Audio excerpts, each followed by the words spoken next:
আসসালামু আলাইকুম। প্রিয় দর্শক, অন্য মঞ্চের আলাপচারিতায় আপনাদের সকলকে আমন্ত্রণ জানাচ্ছি। সবাইকে চমকে দিয়ে 24 তারিখের বদলে 23 তারিখ আর দিল্লির বদলে কলকাতায় এসে নামলেন মার্কিন বিদেশ সচিব মার্কো রুবিও। রাত্রিবেলা এই ঘটনাটি জানা যায়, তিনি কলকাতার উদ্দেশ্যে প্লেনের গতিমুখ ঘুরিয়ে দিয়েছেন। এখন তার কলকাতা আসার উদ্দেশ্য কি, কার সঙ্গে দেখা করবেন না করবেন এ সম্পর্কে কিচ্ছু জানা যায়নি। তার যে শিডিউল ছিল সেই শিডিউলে সম্পূর্ণ উল্টো দিকে তিনি চলে গিয়েছেন।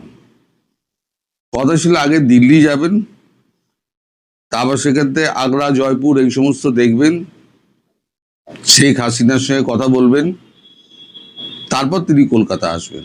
এটা ছিল মানে সরকারিভাবে যেটা জানানো হয়েছিল তার সফরসূচি, সেটা বললাম। এখন সেটাকে সম্পূর্ণ উল্টে দিয়ে তিনি হঠাৎ করে তিনি কলকাতা চলে গেলেন। এখনো তিনি কলকাতা আসার পর বিস্তারিত খবর কিচ্ছু পাওয়া যায়নি, আমি বিস্তারিত কোনো খবর আপনাকে দিতে পারবো না। কিন্তু তার এই মার্কো রুবিওর আশা নিয়ে এবং শেখ হাসিনার সঙ্গে তার কথা হওয়া নিয়ে আমাদের এনএসএ অজিত দোভালের সঙ্গে তুমুল তর্কাতর্কি লেগে যায় শেখ হাসিনার। তিনি রীতিমতো ধমকেছেন, তিনি তো ধমকানি, তিনি অজিত দোভালকে রীতিমতো ধমকান। গতকালকে তার মাত্রাটা ছিল একেবারে, অন্যদিন যদি 30-40 থাকে, গতকালকে ছিল 100। মানে এরকম কথা তুমি কও কি কইটা, এই ধরনের কথা। তো ঘটনাটা কি হয়েছে আগে বলি। মার্কো রুবিওর সঙ্গে কথা বলার জন্য তাকে অনুরোধ করা হয়েছিল যে আপনি মার্কো রুবিওর সঙ্গে কথা বলুন, কারণ আমরা ব্যাকডোর চ্যানেলে আমরা একটা দ্বিতীয় পথ খুঁজছি, যেখানে ভারতের সঙ্গে মার্কিন যুক্তরাষ্ট্রের একটা প্যারালাল একটা গভর্নমেন্ট যেটা আছে, সেই গভর্নমেন্টের সঙ্গে আমরা নেগোসিয়েট করছি। সেটা ভারতের ক্ষেত্রে, বাংলাদেশের ক্ষেত্রে দুটোই। সেইখানে বেগে বসেন আমাদের বাংলাদেশের প্রধানমন্ত্রী শেখ হাসিনা। তার একটাই কথা, যারা আমার দেশকে করদ রাজ্যে পরিণত করেছে, যারা আমায় উৎখাত করেছে, যাদের জন্য আমার দেশের এত মানুষের রক্ত ঝরেছে, তাদের সঙ্গে আমি কেন বৈঠক করব? অজিত দোভাল এই নিয়ে 2-4টে কথা বলতে গেলে তিনি আরো ধমকান যে দেশটা আমার বাপের দেশ, আমার বাপের দেশ থেকে আমায় উৎখাত করে সেই বাপের দেশে অরাজকতা যারা ছড়িয়েছে তাদের সঙ্গে আপনি বলছেন আমায় কথা বলতে? আমি কখনো কথা বলবো না। তাছাড়া আমি এখন বাংলাদেশের পদাধিকারী কেউ নই, আমি কেন কথা বলতে যাব? এই নিয়ে মানে বেশ একটা গরম মানে অজিত দোভাল তো চুপ করে থাকেন, উনি বিশেষ কথা বলেন না। শেখ হাসিনার সামনে বিশেষ মুখটুক উনি খোলেন না, খুললেই ওনাকে ধমকান। তো যাই হোক, এখন শেখ হাসিনা তিনি ভুয়ো ধরে আছেন, তিনি আমেরিকার কোনো প্রতিনিধি তাদের কারুর সঙ্গে কথা বলবেন না। তার বক্তব্য, আমি দেশে ফিরি, যদি আমি ক্ষমতায় বসি তখন আমি বাংলাদেশ মার্কিন যুক্তরাষ্ট্রের ব্যাপারে আমি কথা বলবো, কিন্তু তার আগে ওই করদ রাজ্যের চুক্তি ওটা আমি কুচি কুচি করে ফেলবো। তারপরে যদি তারা মনে করে যে হ্যাঁ আমার সঙ্গে কথা বলতে তারা আসছেন, মানে রাজি আছেন, তাহলে অবশ্যই কথা হবে। কিন্তু যতক্ষণ না পর্যন্ত ওই চুক্তি আমি কুচি কুচি করে ফেলছি, ততক্ষণ পর্যন্ত আমার সঙ্গে মার্কিন যুক্তরাষ্ট্রের কোনো সম্পর্ক নেই। আমার আগেও ছিল না। আমি পরিষ্কার বলেছিলাম মার্কিন যুক্তরাষ্ট্রের সঙ্গে আমাদের কোনো সম্পর্ক নেই। আমি দরকার হলে মার্কিন যুক্তরাষ্ট্রে যাব না, এবং মার্কিন যুক্তরাষ্ট্রে যদি আমার অন্য দেশে যেতে হয় মার্কিন যুক্তরাষ্ট্রকে এড়িয়ে চলে যাব। এটা উনি নাকি আগে বলেছিলেন, আমি জানি না, আপনারা ভালো বলতে পারবেন। তো এই নিয়ে গতকালকে নাকি প্রচুর, আধ ঘন্টা 45 মিনিট নাকি প্রচুর চাপান উতর চলে। তারপর হাল ছেড়ে আমাদের অজিত দোভাল বেরিয়ে যান, বলেন আপনার যেটা ইচ্ছা আপনি সেটাই করবেন, আমরা আর জোর করে আপনাকে কি করব, বলে উনি বেরিয়ে যান। এখন হচ্ছে গতকালকে শুভেন্দু গিয়েছিলেন দিল্লি, পরশুদিনকে দিল্লি গিয়েছেন, পরশুদিন দিল্লি গিয়ে অমিত শাহের সঙ্গে দেখা করেছেন, গতকালকে মোদিজির সঙ্গে দেখা করেছেন। আমি বলেছিলাম মোদিজির সঙ্গে দেখা করলে পরে উনি অর্থনৈতিক প্যাকেজ চাইবেন, কারণ রাজ্যের কোষাগারের যে অবস্থা করে রেখে দিয়েছে, 8 লক্ষ কোটি টাকা দেনা করে রেখে দিয়েছে, রাজ্য চালাবার মতো পয়সা নেই কেন্দ্রের সহযোগিতা ছাড়া। মোদিজি সেই টাকা দেওয়ার ব্যাপারে রাজি হয়েছেন, এবং সমস্ত যে দেনাগুলো আছে সেই দেনাগুলো কি করে মকুব করা যায় সে ব্যাপারেও তিনি মন্ত্রী পরিষদের সঙ্গে কথাবার্তা বলে একটা সিদ্ধান্ত নেবেন বলে উনি জানিয়েছেন। তো এখন মোদিজি কতগুলো কাজ দিয়েছেন শুভেন্দুকে, সেটা হচ্ছে আমাদের বর্ডার ফেন্সিং যেটা শিলিগুড়ি থেকে হচ্ছে, সেই সমস্ত জায়গায় বিএলআরও যারা আছেন তাদেরকে সঙ্গে নিয়ে এই আমাদের ডিজিবিএসএফ এবং আমার আসাম রাষ্ট্রীয় রাইফেলস, তাদের সঙ্গে উনি কথা বলবেন ওইখানে গিয়ে। তা এই সমস্ত ঝামেলার মধ্যে শুভেন্দু কিছুটা থাকবেন। এখন তিনি কবে ফ্রি হবেন এবং কবে শেখ হাসিনার সঙ্গে তার কথাবার্তা হবে সে ব্যাপারে কিন্তু এখনো জানা যায়নি, কিন্তু শেখ হাসিনা কলকাতা আসছেন এটা নিশ্চিত। ওনার জন্য একটা বাড়ি দেখা হয়েছে,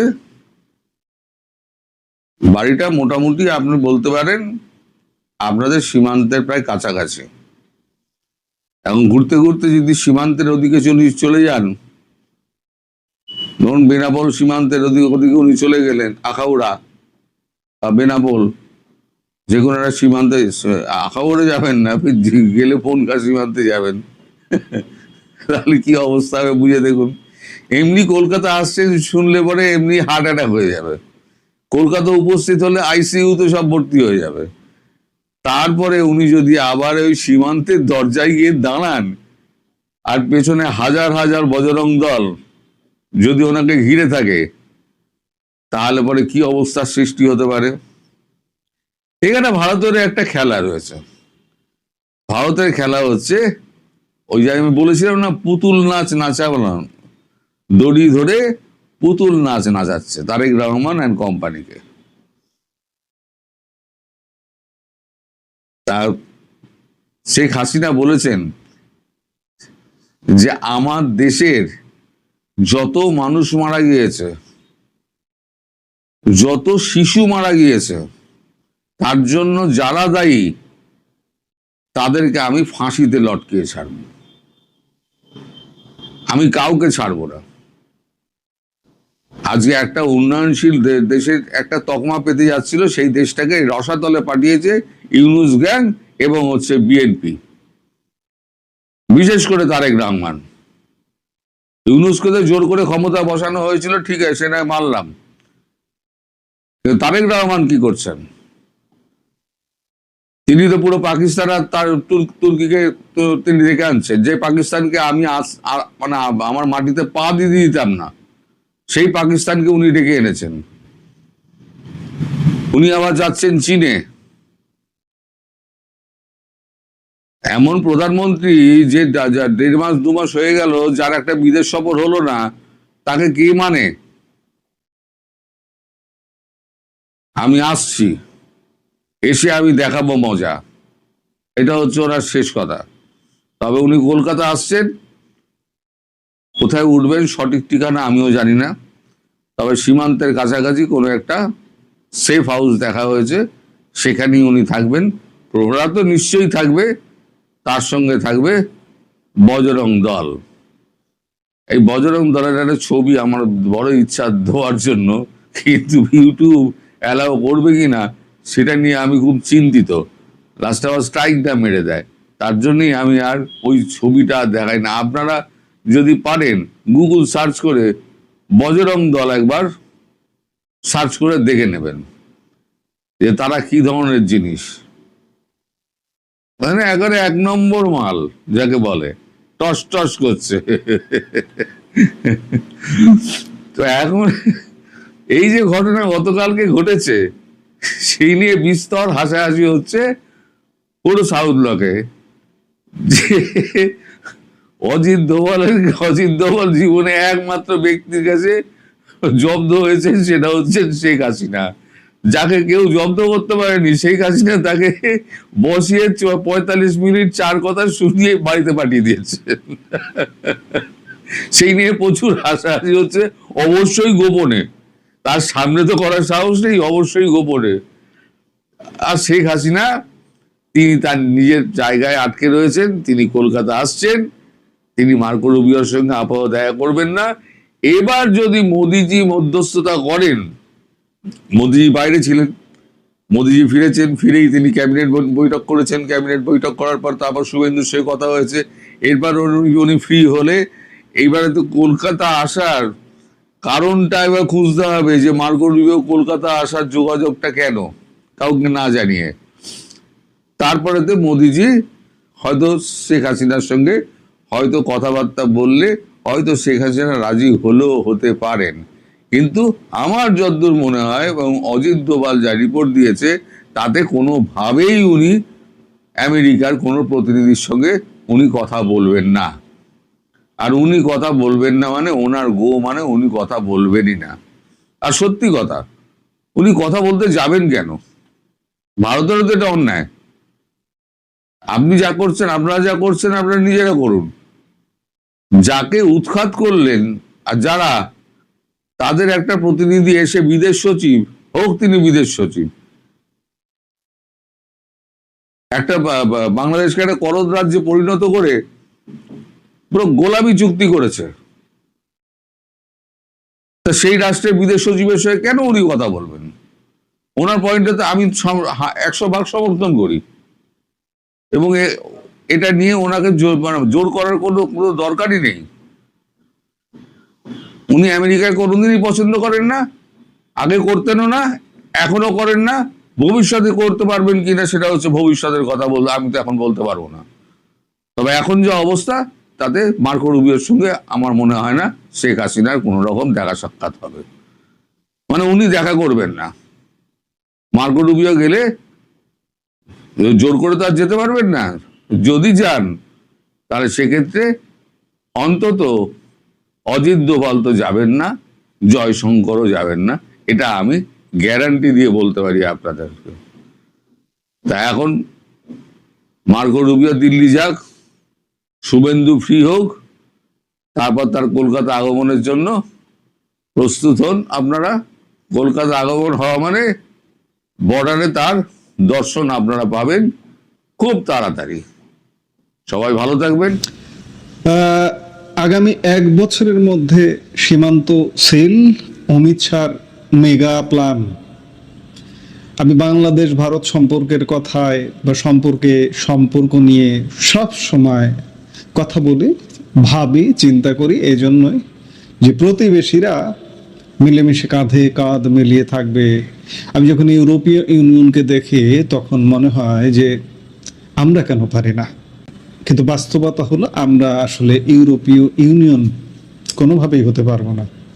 যেখানে পাকিস্তান আছে, যেখানে চীন আছে, যেখানে আজকের নয়া বাংলাদেশ আছে, সেখানে আমরা আসলে এক হতে পারবো না। আবার অন্যদিকে ভারত আছে। যেটি হোক, আমরা যতই ভাবি না কেন হবে না। ভারত আছে আমি এটা বললাম, কিন্তু ভারতের নাগরিকরা বাংলাদেশে এসে অনুপ্রবেশ করে না। কিন্তু ভারতের নাগরিকরা পাকিস্তানে গিয়ে অনুপ্রবেশ করে না, চীনে গিয়ে অনুপ্রবেশ করে না, কিন্তু বাংলাদেশ থেকে দেদারসে ভারতে যায়, পাকিস্তান থেকে দেদারসে ভারতে যায়। বাংলাদেশ নিয়ে সবচেয়ে বেশি অরিড ভারত সরকার, আর যার দরুন বাংলাদেশ সীমান্ত নিয়ে তুমুল কড়াকড়ি। গতকাল আরেকটি খবর এলো বিএসএফ এর সাথে ভারতের কেন্দ্রীয় স্বরাষ্ট্রমন্ত্রীর অমিত শাহর বৈঠক পরবর্তী সময়ে যে আগামী 1 বছরের মধ্যে বাংলাদেশ সীমান্ত শুধু নয়, পাকিস্তান সীমান্ত পুরোপুরি সিল করে দেওয়া হবে। বিশেষ করে আধুনিক প্রযুক্তি দিয়ে শুধুমাত্র মানুষের মনিটরিং সুপারভিশনই শুধু নয়, এখন থেকে প্রযুক্তি সুপারভিশন করবে বর্ডার। আর বাংলাদেশ ভারত সম্পর্কের কথা বলছেন, 2 বছর আগে যে সম্পর্ক ছিল সেই সম্পর্ক আর হবে? ইউনূসের আমলে হয়নি, তারেকের আমলে আরো খারাপ হচ্ছে। 2 বছর আগে যে বাংলাদেশে যে সরকারটি ছিল সেই সরকারটি কথা বারবার বাংলাদেশের মানুষের এখন মনে হচ্ছে যে সেই সরকারের সময় একটা স্থিতিশীল বাংলাদেশ, আমরা আশপাশের দেশগুলোর সাথে একটা সুন্দর সম্পর্ক নিয়েছিলাম, সেটি আসলে এখন অতীত, সেটি এখন ইতিহাস। কাজেই সেটি যদি আপনি ইনস্টল না করতে পারেন তাহলে ভারতের সাথে কোনোভাবেই সম্পর্ক তৈরি হবে না। এই যে ট্যুরিস্ট ভিসা চালুর কথা শোনা গেল নির্বাচনের আগে পরে, নির্বাচন কিন্তু বাংলাদেশের নির্বাচন হওয়া 3 মাস হয়ে গেছে, ট্যুরিস্ট ভিসার কোনো খবর আছে? ট্যুরিস্ট ভিসা চালু হবে না। এখন যে লিমিটেড ভিসা আছে, এই লিমিটেড ভিসায় থাকবে, আপাতত থাকবে, এবং পরিস্থিতি কিন্তু আরো কড়া হতে পারে। এমন হতে পারে ভিসা বন্ধ হয়ে যাচ্ছে, 2 দেশের যোগাযোগ বন্ধ হয়ে যাচ্ছে, 2 দেশের যে স্থলবন্দরগুলো আছে স্থলবন্দরগুলো বন্ধ হয়ে যাচ্ছে, বাণিজ্য বন্ধ হয়ে যাচ্ছে। বাংলাদেশের অজ্ঞ মূর্খরা আবার বলে যে ভারত যদি বাংলাদেশে পণ্য রপ্তানি না করে তাহলে না খেয়ে মরবে। তাদের উদ্দেশ্যে আমি আগেও অসংখ্য ভিডিওতে বলেছি, আবারও বলছি যে ভারত $850-900 বিলিয়ন সারা পৃথিবীতে পণ্য রপ্তানি করে। আপনার কাছে $10-12 বিলিয়ন পণ্য রপ্তানি না করলে ভারতের কিচ্ছু যায় আসবে না, এটাই বাস্তবতা।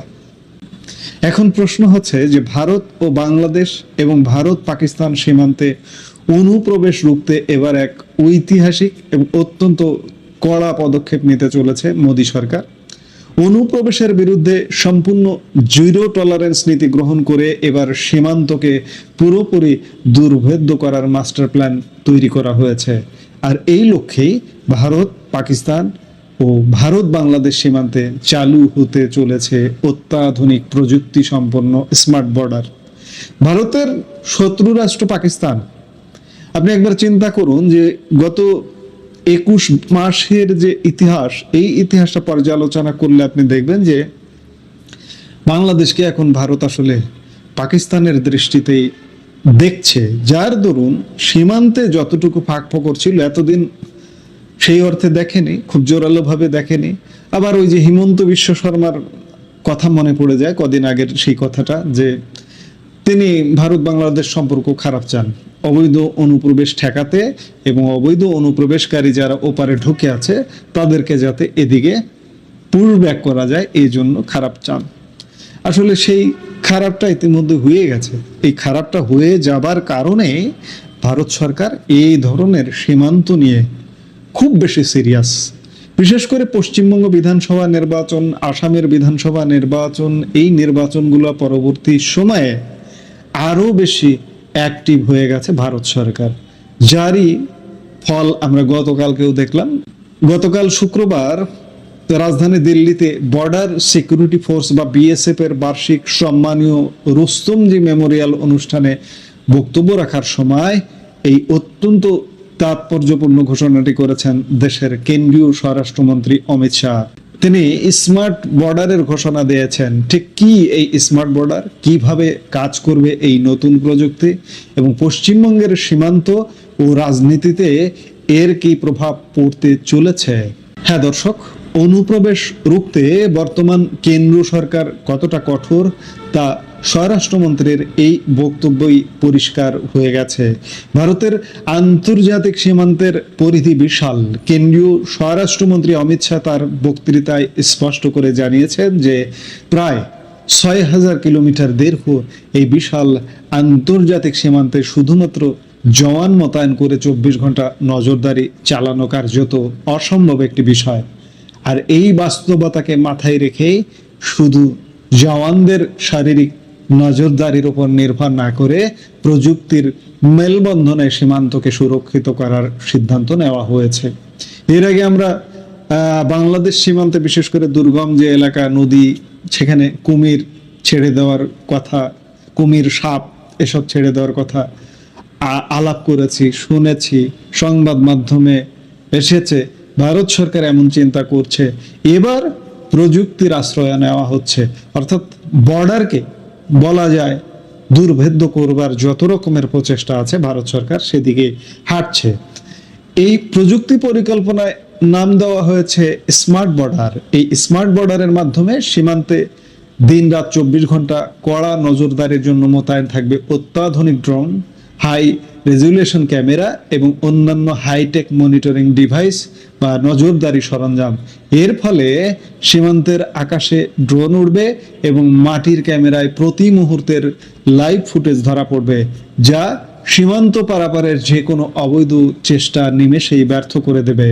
শুধু তাই নয়, এই আধুনিক প্রযুক্তিগত নজরদারির পাশাপাশি মাঠ পর্যায়ে বিএসএফ এর কাজের পরিধি এবং কার্যকারিতা বাড়াতেও বিশেষ নির্দেশ দিয়েছে স্বরাষ্ট্রমন্ত্রী। তিনি পুলিশ এবং স্থানীয় প্রশাসনের সঙ্গে বিএসএফ এর সমন্বয় ও যোগাযোগ আরও মজবুত করতে একটি শক্তিশালী ইন্টেলিজেন্স নেটওয়ার্ক বা গোয়েন্দা তথ্য আদান প্রদানের নেটওয়ার্ক গড়ে তোলার নির্দেশ দিয়েছেন। এখানে একটি বিষয় খুব স্পষ্ট লক্ষণীয়, স্বরাষ্ট্রমন্ত্রী অমিত শাহ নিজেই এই প্রকল্পের একটি নির্দিষ্ট সময়সীমা বেঁধে দিয়েছেন। তিনি স্পষ্ট ভাষায় জানিয়েছেন যে আগামী 1 বছরের মধ্যে এই স্মার্ট বর্ডারের কাজ পুরোদমে শুরু হয়ে যাবে।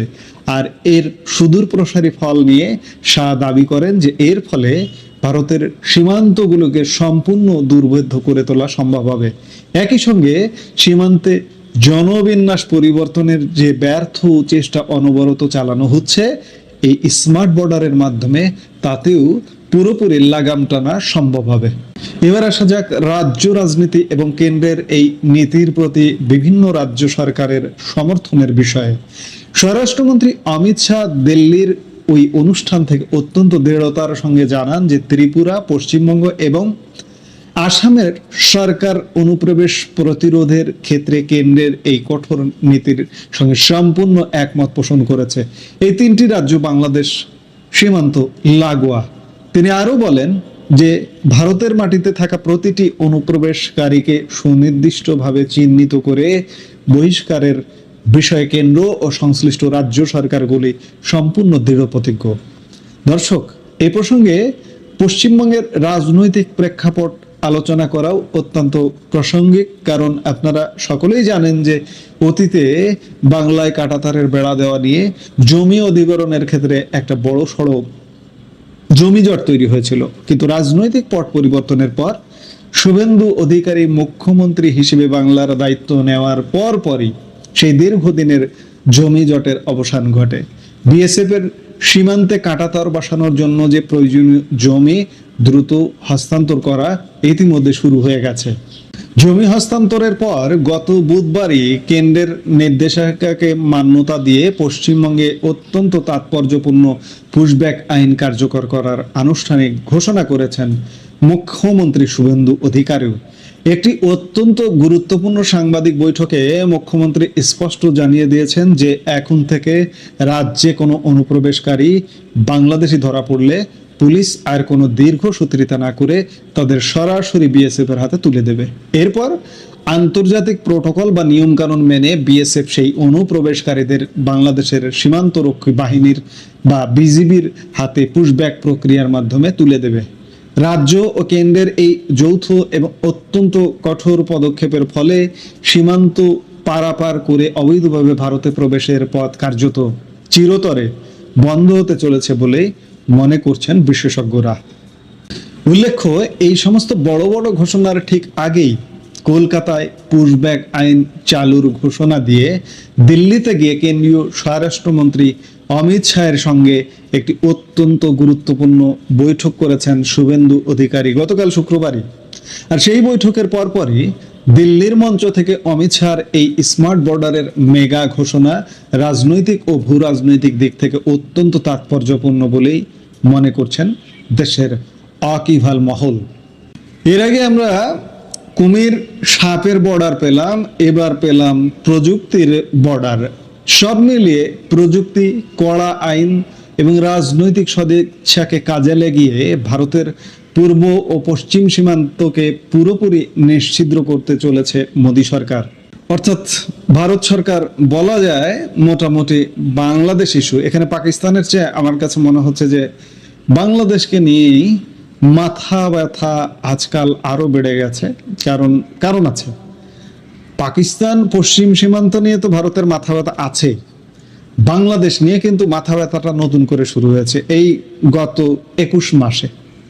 এই মাথা ব্যথাটা আগে ছিল না, আগে ঢিলে ঢালা ছিল, বিশেষ করে 2 বছর আগে যে সরকারটি ছিল সেই সরকারটির আমলে। এখন এইখানে পাকিস্তানি তৎপরতা বেড়ে গেছে, যার কারণে পাকিস্তান সীমান্তে আগে থেকে অ্যালার্ট আছে, রেড অ্যালার্ট, এদিকে রেড অ্যালার্ট নতুন করে শুরু হয়েছে এবং এটা কঠোর থেকে কঠোরতম হচ্ছে।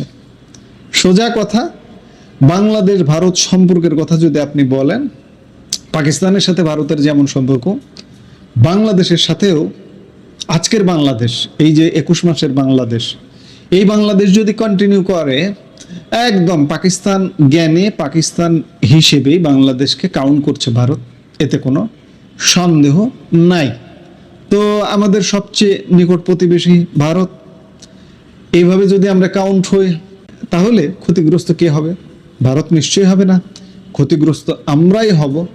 এখন দেখার বিষয় যে সামনে আরো কিভাবে আমরা ক্ষতিগ্রস্ত হচ্ছি। ভারতের সাথে আমাদের সম্পর্ক হচ্ছে না এই বর্তমান বিদ্যমান ব্যবস্থায়, বর্তমান সরকারের সাথেও সম্পর্ক ইতিমধ্যেই ভাঙ্গার মতো অবস্থা। আমরা নানা কথায় নানা আলাপে ইতিমধ্যে এগুলো বলেছি এবং এই ভাঙ্গার পরিণতি কি হয় সেটি এখন দেখার বিষয়। এই মুহূর্তে এ পর্যন্ত।